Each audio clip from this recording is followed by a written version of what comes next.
filial menajer bo'laman. Xurshid.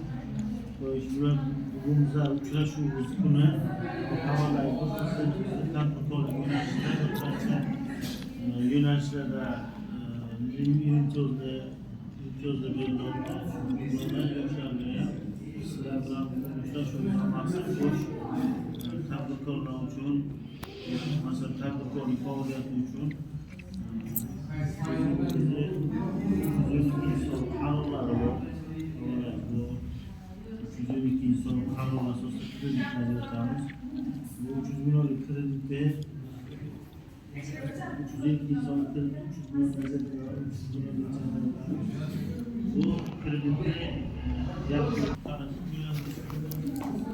o'shanga buni o'sha 312 inson qaror asosida berishni shu talablar haqida gaplashamiz. Unga qo'ygan talablardan biri qarz oluvchi haqida.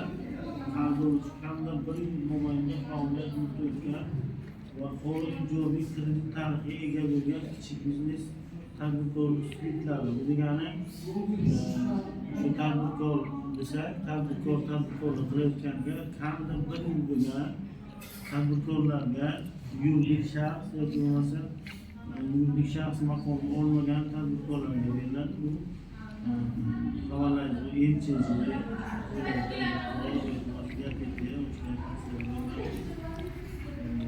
ikkinchi talablardan biri qarz oluvchiga qo'yilgan talablar.